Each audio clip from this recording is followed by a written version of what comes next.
अस्सलामुअलैकुम एवरीवन, कैसे हैं आप सब? हैं हम भी ठीक हैं, अल्लाह का शुक्र है जी, सब ठीक ठाक हैं। गर्मी बहुत ज़्यादा पड़ रही है, तो जिस वजह से आजकल सबके साथ ये मसला होगा कि भूख नहीं लगती गर्मी की वजह से। गर्मी बहुत ज़्यादा है तो मैं एक बड़ा मज़ेदार सा ड्रिंक बनाने लगी हूँ। इससे भूख भी लगती है, जो गर्मी होती है वो उठाई जाती है, मैदे की जो गर्मी होती है वो ख़त्म हो जाती है, तो फिर भूख भी आपको अच्छी लगेगी। ये है जी इमली आलू बुखारे का शरबत बनाने लगी हूँ। इसे मैंने रात से भिगो कर रखा हुआ था।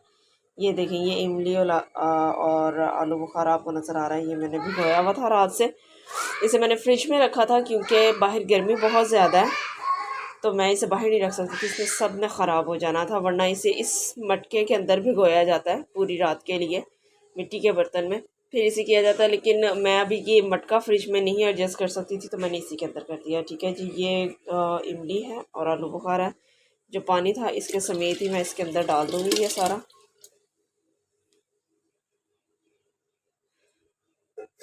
और अब इसको मैं वो जो हाथ वाली मदानी होती है जिसके साथ लस्सी बनाई जाती है, उसके साथ मैं इसको ज़रा बनाती हूँ, शेक करती हूँ इसको, फिर मैं आपको दिखाती हूँ। ये देखें जी, इसके साथ ये सबको पता ही होगा, जिन्हें नहीं पता पता नहीं क्यों नहीं पता, पर खैर इसी के साथ मैं इसे अब ज़रा कर लूँगी, इसका शरबत बनाऊँगी। पहले तो सिर्फ इसी को, जितना पानी उसके अंदर मैंने, जितने पानी में मैंने इसे डिप किया हुआ था उतने पानी के अंदर ही मैं इसे फ़िलहाल अभी करूँगी कि वो जो उसका पल्प है, गुठलियाँ अलग हो जाएं और पल्प भी अच्छी तरह से इसके अंदर वो जो है वो शेक हो जाए। फिर मैं इसके अंदर चीनी और जितना पानी मुझे इसके अंदर रखना है, शरबत सब ने पीना है, तो उतना मैं इसके अंदर बना लूँगी और फिर मैं आपको दिखाऊँगी सारा प्रोसीजर। ठीक है जी, ये देखिए मैं इसके अंदर इसको मैंने कर लिया। वो जो इमली थी और आलू बुखारा था उसने काफ़ी अपना पल्प अलग कर दिया। इमली तो अलग हो गई है, आलू बुखारा ज़रा रह जाता है, उसे जब मैं स्टेन करूँगी तो मैं हाथ से कर लूँगी। 1 कप चीनी मैं इसमें भी डाल रही हूँ। ये अपने टेस्ट पर, आपने जितना इसे मीठा रखना है, इसका टेस्ट इन्हेंस हो जाए उतना मीठा डाल दीजिएगा अपने टेस्ट के अकॉर्डिंग। ये देखें, ये इसको मैंने उतने पानी के अंदर ये भी शेक किया, अभी मैंने और पानी नहीं डाला।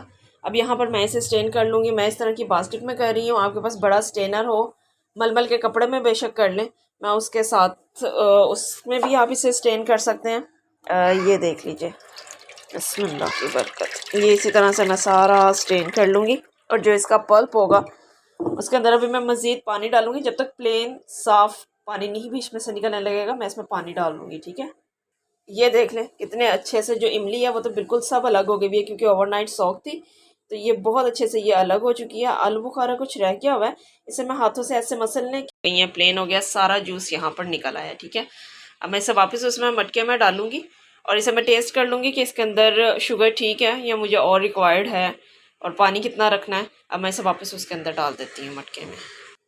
ये देखें, ये मैंने शरबत इसके अंदर वापस डाल दिया। अब इसके अंदर मैं कुछ पानी और डाल दूँगी और मैं देख लेती हूँ, क्योंकि अभी तक तो मीठा मुझे तेज़ लग रहा है। वो 1 कप जो मैंने चीनी डाली थी वो मुझे अभी तक तो तेज़ लग रहा है, तो मैं इसमें जितना मैंने इसे शरबत को बनाना है, मतलब मुझे ये पूरा मटका चाहिए एक, क्योंकि सबने माशाल्लाह से पीना है, तो मुझे ये पूरा मटका चाहिए। उसके बाद मैं देखूँगी कि इसका टेस्ट क्या, अगर मुझे ज़रूरत पड़ी तो मैं चीनी इसमें और डालूँगी। ठीक है, ये लीजिए जनाब, इमली आलू बुखारे का शरबत बिल्कुल तैयार है। ठीक है, आप भी इसे ज़रूर ट्राई कीजिए। घर में बच्चों को, बड़ों को, सबके लिए ये बहुत ज़्यादा फ़ायदेमंद है, क्योंकि गर्मी बहुत ज़्यादा पड़ रही है और ये गर्मी में बहुत फ़ायदा देता है। जिन बच्चों को भूख नहीं लगती है उनके लिए तो ये बहुत ज़्यादा फ़ायदेमंद है। बड़े भी और बच्चे भी ये इस्तेमाल करें, इससे भूख भी अच्छी लगती है और ये जो गर्मी है इतनी ज़्यादा, इससे भी ज़रा बचत हो जाती है। ठीक है जी, अभी तक के लिए इतना ही। ये देखें, इतनी क्वांटिटी थी। अगर आप इमली और आलू बुखारे की क्वांटिटी जानना चाहें तो ये क्वांटिटी थी दोनों चीज़ों की, और इसमें ये इतना ज़्यादा शरबत बन चुका है। सब पिए, गर्मी से बचें, अपना बहुत ख्याल रखें। इंशाल्लाह फिर मिलेंगे एक नई वीडियो के साथ, तब तक अल्लाह हाफ़िज़।